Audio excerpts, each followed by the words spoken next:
प्यारे साथियों, आप सभी का स्वागत करता हूं अपने YouTube परिवार MRS स्टडी में।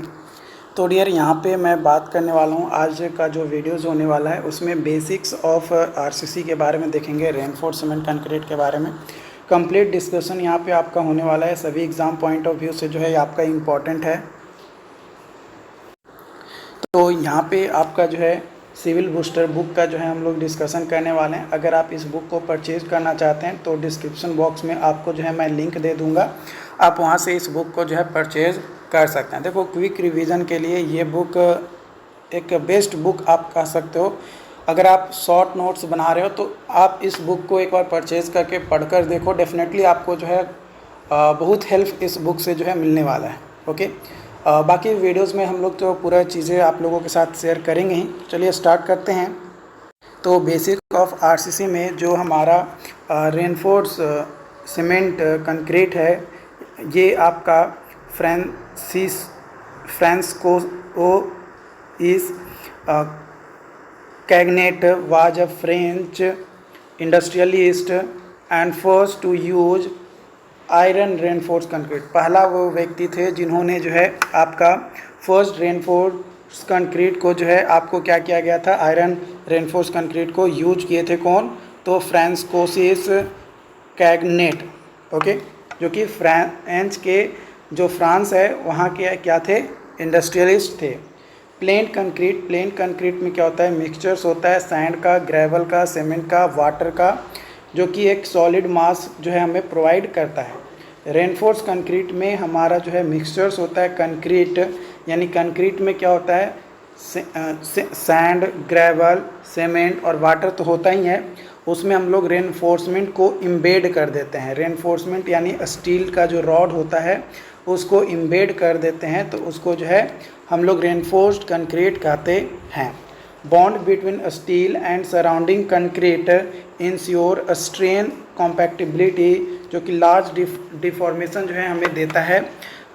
Reinforcing steel give ductility to concrete के जैसा ये क्या करता है, डक्टिलिटी आपका देता है, मतलब गिव डक्टिलिटी टू कंक्रीट। यहाँ पे जो स्टील है ये यूज किया जाता है एलोंग कंक्रीट के एलोंग यूज किया जाता है, बिकॉज थर्मल एक्सपेंशन कोफिशिएंट जो होता है स्टील का और कंक्रीट का वो लगभग इक्वल होता है। क्या होता है? लगभग इक्वल होता है। विद इंक्रीज इन टेम्परेचर, जैसे जैसे टेम्परेचर इंक्रीज करता है concrete will expand in same magnitude के साथ जो है कंक्रीट क्या होता है, एक्सपैंड करता है। Thermal cracks will not occur, जो थर्मल क्रैक्स होता है वो आपका अकर नहीं होता है। Grade of concrete compressive strength जो है वो मेजर किया जाता है standard test on concrete cube के, जो कि 150 mm साइज होता है, जो कि टेस्ट किया जाता है आपका 28 दिन के लिए और after casting and continuous curing. बात किया जाए वॉल्यूम ऑफ कंक्रीट, तो 1 से 5 है तो 1 सैंपल, 6 से 15 है तो 2 सैंपल, 16 से 30 है तो 3 सैंपल, 30 से 50 है तो 4 सैंपल और 50 से ज़्यादा है तो 4 + 1 हम लोग करेंगे, प्लस हर एक 50 मीटर क्यूब के लिए क्या करेंगे, एक्स्ट्रा ऐड करते जाएंगे। जो स्ट्रेंथ ऑफ क्यूब होता है वो एवरेज होता है आपका 3 स्पेसिमेन के ऑफ सैंपल का, जहाँ पे जो इंडिविजुअल वेरिएशंस होता है वो आपका ±15% ऑफ एवरेज से नहीं होना चाहिए। अगर वेरिएशन जो है ज़्यादा है, test result of sample is rejected. अगर वेरिएशन जो है ज़्यादा हो जाता है तो जो टेस्ट रिजल्ट है वो आपका सैंपल को रिजेक्ट कर दिया जाएगा। Cube is always tested on side, जो क्यूब होता है वो ऑलवेज टेस्ट किया जाता है ऑन साइड्स पे। ओके, जो मीन स्ट्रेंथ है FM, ये summation of strength of sample divided by number of sample होता है। स्टैंडर्ड डेविएशन सिग्मा का फॉर्मूला होता है square root of summation of F - FM का होल स्क्वायर बाई M-1। यहाँ पे एज्यूम जो स्टैंडर्ड डेविएशन है ये आपका कई सारे एग्जाम में डायरेक्टली इससे जो है क्वेश्चन पूछ दिया जाता है कि भाई एज्यूम्ड स्टैंडर्ड डेविएशन क्या होगा M20 ग्रेड ऑफ कंक्रीट के लिए, M30 ग्रेड ऑफ कंक्रीट के लिए, M40 ग्रेड ऑफ कंक्रीट के लिए। तो M10 एंड 15 के लिए 3.5 न्यूटन पर mm स्क्वायर, M20 एंड 25 के लिए 4 न्यूटन पर mm स्क्वायर और M30 से M50 तक 5 न्यूटन पर mm² लेकर चलते हैं, यानी एज्यूम किया जाता है। ओके, जो कैरेक्टरिस्टिक स्ट्रेंथ है ये वैसा स्ट्रेंथ होता है जो कि below which not more than 5% test will expected to fail, है ना। मतलब यहाँ पे 5% से ज़्यादा जो टेस्ट है वो फेल नहीं करना चाहिए, तो वो जो स्ट्रेंथ होगा उसको कैरेक्टरिस्टिक स्ट्रेंथ कहेंगे। Characteristic strength FCK is equal to होता है FM minus 1.65 into sigma. As per IS 456 2000 यहाँ पे है ना, 2000 के अनुसार क्लाउज 38.1 में आपका जो है दिया गया है IS कोड में कि for design of flexural member जो कैरेक्टरिस्टिक स्ट्रेंथ होना चाहिए कंक्रीट का इज़ टेकन एज 0.67 FCK। कितना डिज़ाइन के लिए लेकर चलते हैं कैरेक्टरिस्टिक स्ट्रेंथ को 0.67 FCK लेकर चलते हैं अगर डिज़ाइन कर रहे हैं फ्लेक्सुरल मेंबर को। तब जो लार्जर साइज होता है लीड मोर वेरिएबिलिटी, लार्जर साइज जो है वो लीड करता है मोर वेरिएबिलिटी को इन स्ट्रेंथ, हेंस जो स्ट्रेंथ होता है कंक्रीट का विल बी लेस दैन, जो वो क्या होता है लेस दैन होता है क्यूब स्ट्रेंथ के, किसके क्यूब स्ट्रेंथ के। Grade of concrete, grade of concrete जो है M10, M15, M20 ये ऑर्डिनरी होता है, M20 to M55 ये आपका स्टैंडर्ड ग्रेड होता है, इसमें 7 गो आता है, ठीक है। M60 to M80 high strength वाला होता है। यहाँ पे M जो है क्या रिप्रेजेंट करता है, मिक्स को रिप्रेजेंट करता है। कई बार एग्जाम में डायरेक्टली ये सिंपल क्वेश्चन पूछ देता है कि इन character in M20 what is representation of M, या M किस चीज़ को रिप्रेजेंट करता है, इस तरीके का डायरेक्ट क्वेश्चन बोल देता है। तो RCC के लिए जो मिनिमम ग्रेड होता है वो होता है M15 IS 456 1978 के अनुसार, और मिनिमम ग्रेड होता है RCC के लिए M24 IS 456 2000 के अनुसार। कंक्रीट मिक्स डिज़ाइन, जो कंक्रीट मिक्स डिज़ाइन है ये इकोनॉमिकल सिलेक्शन किया जाता है रिलेटिव प्रोपोर्शन का, जो कि वेरियस इंग्रेडिएंट जो कंक्रीट में मिलाए जाते हैं उसके बेसिस पे, such that it remains workable, ताकि ये वर्केबल हो in fresh state and impermeable and durable in hardened state, है ना। हार्डेंड स्टेट में जो डिज़ाइन मेथड्स होता है वो होता है nominal mix up to M20 grade only, और डिज़ाइन मिक्स जो है वो आपका किया जाता है IS 10262 1982 के अनुसार। इन नॉमिनल मिक्स डिज़ाइन मेथड जो स्पेसिफाइड टर्म्स होता है आपका total mass of aggregate and volume of water जो यूज किया जाता है पर 50 kg ऑफ सीमेंट आपका होता है। स्टेप्स के बारे में बात किया जाए तो सबसे पहले जो है टारगेट मीन स्ट्रेंथ आपको कैलकुलेट करना होगा, जो कि F is equal to F plus 0.67 sigma होता है। ओके, उसके बाद वाटर सीमेंट रेशियो जो कि यहाँ पे चार्ट में दिया गया है M5, M7.5, M10, M15, M20, ठीक है।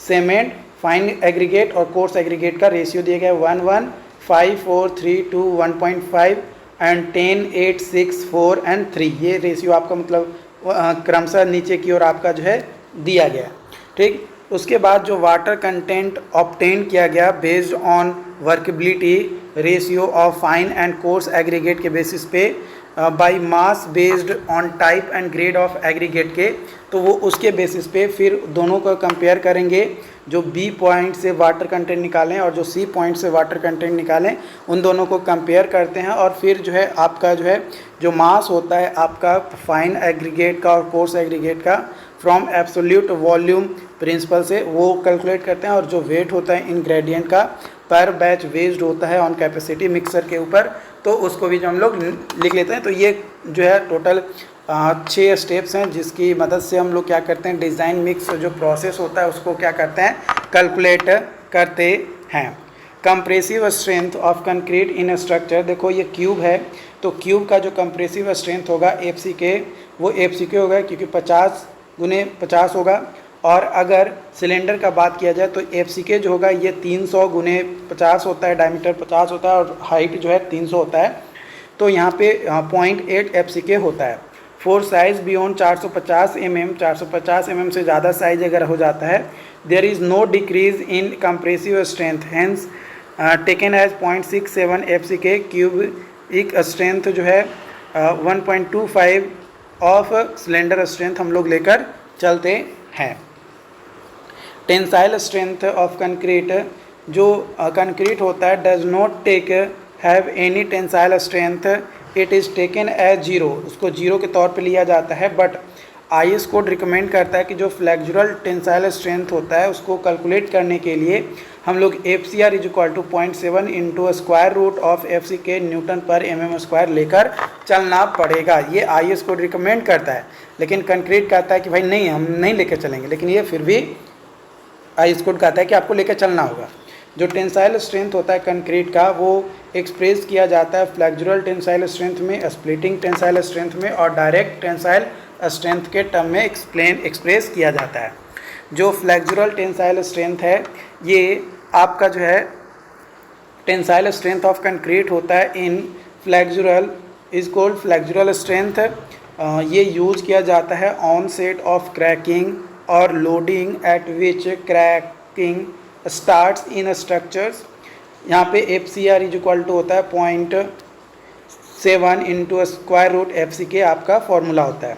FCK जो है characteristic compressive strength of cube होता है जो कि न्यूटन पर mm² में होता है, और FCR जो है फ्लेक्जुरल टेंसाइल स्ट्रेंथ होता है जो कि न्यूटन पर mm² में होता है। स्प्लिट टेंसाइल स्ट्रेंथ ये मेज़र किया जाता है testing cylinder under diametrical compression में because of due to difficulty in applying uniaxial tension to concrete specimen, hence tensile strength is determined by indirect method. यहाँ पे जो स्प्लिटिंग टेंसाइल स्ट्रेंथ है ये डिफ़िकल्ट होता है अप्लाई करना uniaxial tension to concrete specimen जो सिंपल्स होता है उस पर। हेंस जो आपका जो टेंसाइल स्ट्रेंथ होता है वो डिटरमाइन किया जाता है इनडायरेक्ट मेथड से by split tensile strength test की मदद से। तो यहाँ पे आपका जो है ये कंक्रीट सिलेंडर दिया गया 50 mm डायमीटर और 300 mm लेंथ आपका जो है दिया गया। तो जो स्प्लिट टेंसाइल स्ट्रेंथ होता है FCT वो 2p/πdl होता है। डायरेक्ट टेंसाइल स्ट्रेंथ ये मेजर किया जाता है टेस्टिंग रेक्टेंगुलर स्पेसिमेन पे under direct tension in absence of test result का अब्सेंस हो जाए तो जो कोड है वो रिकमेंड करता है कि use and estimate the flexural tensile strength from the compressive strength of the following equation. FCR is equal to 0.7 into square root FCK is equal to FCT is equal to 0.66 FCK आपका होगा, जो कि equal होगा आपका 0.45 into square root of FCK। तो ये आप ये लेकर चलो या फिर आप ये लेकर चलो, आप कैलकुलेट कर सकते हो। तो जो डायरेक्ट टेंसाइल स्ट्रेंथ हो जाएगा वो 0.5 माइनस 0.625 इंटू FCR होगा। यहाँ पे FCR जो है फ्लेक्जुरल टेंसाइल स्ट्रेंथ है, FCT जो है स्प्लिट टेंसाइल स्ट्रेंथ है। Okay, stress strain curve of concrete point where curve ends is called crushing strain. वैसा पॉइंट जहाँ पे कर्व जो है एंड हो जाता है उसको जो है क्रशिंग स्ट्रेन कहते हैं।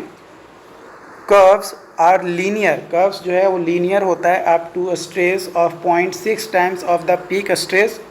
जो डिसेंडिंग पार्ट होता है हाई स्ट्रेंथ कंक्रीट का वो स्टीपर होता है। Second modulus of elasticity of concrete जो होता है at stress of around 0.33 FCK होता है। ये आपका ग्राफ है, ये आपका एक्स एक्सिस पे स्ट्रेन है और वाई एक्सिस पे जो है आपका कंक्रीट स्ट्रेस है यानी कंप्रेसिव स्ट्रेंथ है। तो यहाँ पे ये आपका जो है हाई स्ट्रेंथ कंक्रीट ब्रिटल है और यहाँ पे लो स्ट्रेंथ कंक्रीट डक्टाइल होता है। ये जो पॉइंट है ये आपका ये 0.002 है FCK और यहाँ पे जो है 0.003 आपका है। Design stress strain curve for strength of concrete partial safety factor of material M/y जो है YM जो है वो कोलैप्स के लिए 1.5 होता है और सर्विसेबल के लिए 1 आप हम लोग लेकर चलते हैं। तो यहाँ से आपका जो ग्राफ है ये ऐसे जाता है और ऐसे कांस्टेंट हो जाता है।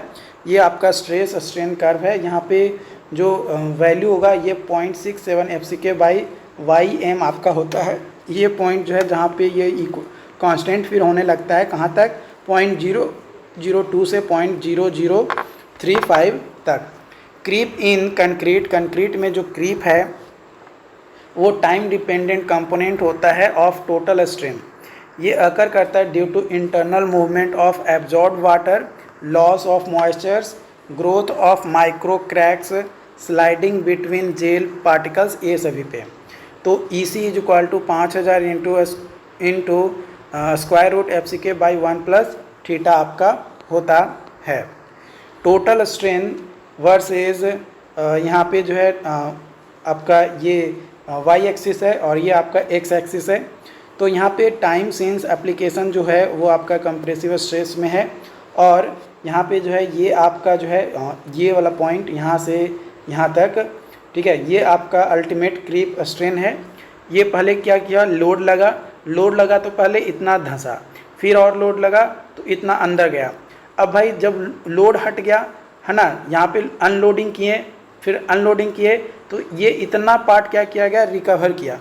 और ये अभी भी इंस्टेंट रिकवर ये आपका हो जाता है और थोड़ा देर से होता है और कुछ चीज़ें जो है आपका कांस्टेंट रहता है। तो क्रीप क्या होता है, देखो मान लो कि आप सोफ़ा पे बैठते हो, सोफ़ा पे आप लंबे टाइम तक बैठे रहो, 2-3 मैंने 5 घंटा के लिए, 5 घंटे के लिए जब आप बैठे रहोगे तो सोफ़ा जो है आपका ऊपर तो आएगा लेकिन कुछ पार्ट फिर भी उसमें अंदर धंसा हुआ ही आपको दिखाई देगा। तो वो एक तरीके से क्रीप है, वही चीज़ें आपको यहाँ पे आप कह सकते हो। Advantage of creep, decrease in stress due to differential settlement in intermediate structure, और दूसरा decrease in cracking stress developed due to restrained shrinkage. जो डिसएडवांटेज होता है क्रीप का, वो ग्रेजुअल ट्रांसफ़र होता है of load from concrete to reinforcing steel in compression members, और दूसरा कि इंक्रीज करता है आपका डिफ्लेक्शन को बीम में, स्लैब में और कॉलम में, जो कि अन इवन बकल को भी जो है फॉर्म कर देता है। लॉस ऑफ प्री स्ट्रेस होता है। ये आपका 2 डिसएडवांटेज होता है क्रीप का। क्रीप जो होता है वो लो होता है अगर relative humidity, size of thickness ratio और एग्रीगेट कंटेंट कैसा है उसके बेसिस पे। हाई होता है temperature, water cement ratio, cement content and earlier stage loading, इसके बेसिस पे, ठीक है। जो हाई स्ट्रेंथ कंक्रीट होता है, delaying application of partitions, wall finishes, steam curing under pressure, decrease करता है इफेक्ट ऑफ क्रीप को। क्या करता है, इफेक्ट ऑफ क्रीप को डिक्रीज कर देता है। ओके। श्रिंकेज जो है ये आपका टाइम डिपेंडेंट फिनोमिनन होता है जो कि रिड्यूस करता है वॉल्यूम ऑफ कंक्रीट को without impact of external force. बिना कोई एक्सटर्नल फोर्स के इम्पैक्ट के ही जो है क्या होता है, जो वॉल्यूम होता है कंक्रीट का उसमें रिडक्शन देखने को मिलता है टाइम के साथ, तो उसको जो है श्रिंकेज कहा जाता है। इसमें क्या होता है कि जो वॉल्यूमेट्रिक चेंज होता है कंक्रीट में के स्ट्रक्चर्स में due to loss of capillary water by evaporation, उसको जो है कंक्रीट श्रिंकेज और श्रिंकेज ऑफ कंक्रीट कहा जाता है। एज पर IS 456/2000 के अनुसार जो क्लाउज 6.2.4.1 है उसमें इन absence of data the approximate जो वैल्यू होता है टोटल श्रिंकेज स्ट्रेन का फॉर डिज़ाइन में भी टेकन एज 0.0003 लेकर चलते हैं। Types of shrinkage, plastic shrinkage है ना, इस जो प्लास्टिक श्रिंकेज है ये अकर होता है very soon after curing of concrete. Concrete का जैसे ही क्यूरिंग होता है उसके जस्ट तुरंत आपका जो है प्लास्टिक श्रिंकेज जो है देखने को मिलता है। जो हाइड्रेशन होता है सीमेंट का result in reduction to the volume of concrete, concrete के वॉल्यूम में रिडक्शन देखने को मिलता है जो हाइड्रेशन होता है सीमेंट का उसमें, due to this evaporation from surface of concrete which lead cracking. ये क्या करता है, क्रैक जो है आपका सरफेस में देखने को मिलता है। कार्बोनेशन श्रिंकेज, कार्बोनेशन श्रिंकेज जो है, carbonation shrinkage occur due to reaction of CO2 with hydrated cement minerals carbonating CaOH का होल टू CaCO3। जो कार्बोनेशन होता है slowly penetrate the outer surface of concrete. इस तरीके का जो श्रिंकेज होता है मेनली अकर होता है आपका मीडियम ह्यूमिडिटी, और ये काम करता है कि जो स्ट्रेंथ होता है उसको इंक्रीज कर देता है और परमेबिलिटी को भी जो है आपका इंक्रीज कर देता है। ड्राइंग श्रिंकेज, जो ड्राइंग श्रिंकेज होता है ये अपीयर होता है after setting and hardening of concrete mixtures due to loss of capillary water के कारण से। तो जो ड्राई श्रिंकेज होता है ये अकर होता है first few months and decrease with time, time के साथ ये डिक्रीज होता है और पहले कुछ महीनों के लिए जो है ड्राई श्रिंकेज जो है देखने को मिलता है कंक्रीट में। ऑटोजीनियस श्रिंकेज ये माइनर प्रॉब्लम होता है कंक्रीट के लिए और ये इसको इग्नोर भी हम लोग कर सकते हैं। कई सारे फैक्टर्स होते हैं जो फैक्टर जो कि अफेक्ट करता है श्रिंकेज को। वाटर सीमेंट रेशियो अगर इंक्रीज़ करता है वाटर सीमेंट रेशियो तो ये भी इंक्रीज़ करेगा। ओके, रिलेटिव ह्यूमिडिटी जो श्रिंकेज है वो रिड्यूस करता है with increase in relative humidity. There will be no shrinkage if relative humidity is 100%। अगर रिलेटिव ह्यूमिडिटी 100% है तो कोई इसी तरीके का श्रिंकेज देखने को नहीं मिलेगा। Types of aggregate with moisture movement and low elastic modulus cause करता है लार्ज श्रिंकेज को। जो रेट ऑफ श्रिंकेज होता है जनरली डिक्रीज करता है with increase of the size of aggregate के। जो एडमिक्सचर्स होता है ये आपका श्रिंकेज इंक्रीज करता है with addition of accelerating admixture due to presence of Cl2 in it.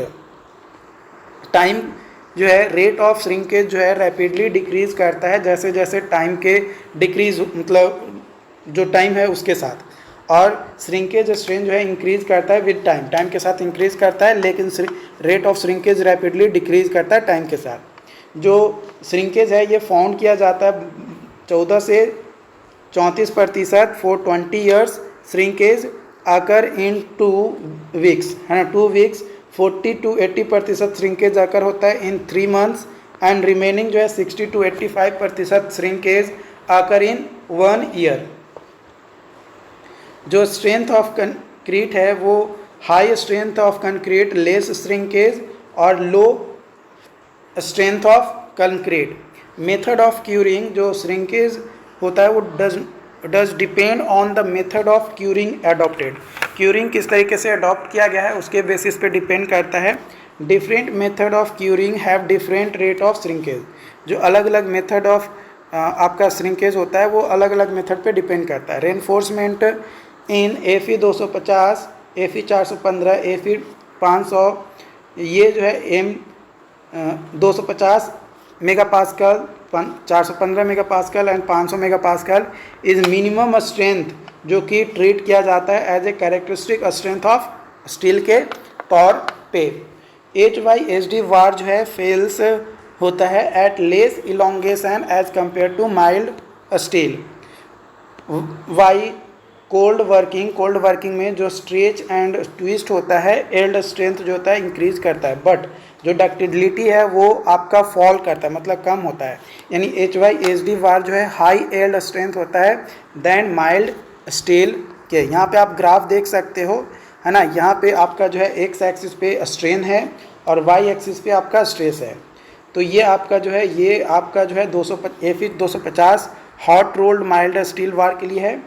यहाँ से ऐसे देखने को मिला है 415 HYSD वार और यहाँ से गया और ऊपर गया तो ये Fe 500 HYSD वार के लिए है। तो Fe 415 और Fe 500 HYSD वार जो है ये हाई स्ट्रेंथ डिफॉर्म्ड वार होता है। Okay, following are design method. Working stress method जिसको elastic centroidal, axial, modular ratio, traditional method ये सभी के नाम से जाना जाता है। लिमिट स्टेट मेथड और अल्टीमेट लोड मेथड। जो अल्टीमेट लोड मेथड है जो कि विटनीज थ्योरी के नाम से भी जाना जाता है, ये आपका बेस्ड होता है ऑन एजम्पशंस जो कि extreme edge of compressive side strain जो है साइड और स्ट्रेन जो कि एज्यूम किया जाता है 0.003 इंस्टेड ऑफ 0.0035 के जगह पे। और स्ट्रेस इन कंप्रेशन जो है वो एज्यूम किया जाता है अप्रॉक्सीमेटली पैराबोलिक डिस्ट्रीब्यूशन के। और जो विटनी हैं इन्होंने पाया कि जो एवरेज स्ट्रेस होता है रेक्टेंगुलर स्ट्रेस डायग्राम का वो 0.85 FCK आपका होता है। ये आप देख सकते हो, ये है ना, ये आप एक बीम मान कर चलो, यहाँ पे आपका रेनफोर्समेंट रखा गया, बाकी कंक्रीट से बना हुआ है। ये आपका मान लो कि न्यूट्रल एक्सिस है ना, ये आपका न्यूट्रल एक्सिस है। तो ये जो ऊपर का डायग्राम है ना, ये आपका स्ट्रेस वाला वो 0.85 FCK पे जो है रेक्टेंगुलर डायग्राम बनाएगा as compare to this curve. ठीक है, जो डेप्थ होता है रेक्टेंगुलर स्ट्रेस ब्लॉक का वो लिया जाता है आपका 0.573 D जो है लेकर चलते हैं। यहाँ पे member of concrete construction slab, beam, column और आपका जो है फुटिंग दिया गया है। यहाँ पे अगर बात किया जाए स्लैब का तो solid slab, flat slab, hollow black slab, panelled beam system ये आपका होता है। बीम सिंपल बीम होता है, कैंटिलीवर बीम होता है, कंटिन्यूअस बीम होता है, ड्रॉप्ड बीम होता है, इन्वर्टेड बीम होता है या हिडन बीम होता है। कॉलम के बारे में बात किया जाए तो एक्सियली लोडेड कॉलम या फिर इसेंट्रिक लोडिंग, लॉन्ग कॉलम या शॉर्ट कॉलम, सर्कुलर कॉलम या रेक्टेंगुलर कॉलम, ब्रेस्ड कॉलम या अनब्रेस्ड कॉलम। फुटिंग में shallow footing foundation and deep foundation. Shallow foundation में isolated footing, strip footing, combined footing, raft या mat footing and friction. Deep foundation में friction pile और bearing pile आपका होता है। I hope कि आज का सेशन आपको समझ में आया हो। अगर कोई डाउट्स रहता है तो आप हमें चैट बॉक्स में ज़रूर बताएं। बाकी आगे के लेक्चर्स आपको इसी तरीके से कंटिन्यूअसली आपको मिलते रहेंगे। बस चैनल को सब्सक्राइब जरूर कीजिए और अपने दोस्तों के साथ शेयर जरूर करें। Thank you.